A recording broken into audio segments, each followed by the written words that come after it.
আজকে আবু সাঈদের কথা মনে পড়ছে আমাদের, যে আবু সাঈদের ছবি বাংলাদেশের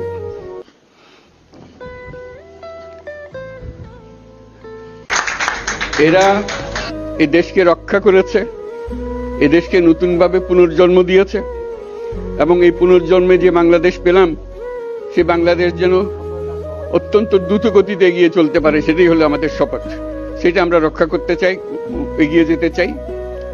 আজকে আবু সাঈদের কথা মনে পড়ছে আমাদের, যে আবু সাঈদের ছবি বাংলাদেশের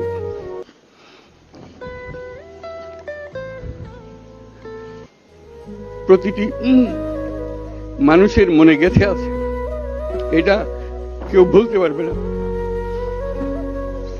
কি অবিশ্বাস্য একটা সাহসী যুবক, বন্ধুকে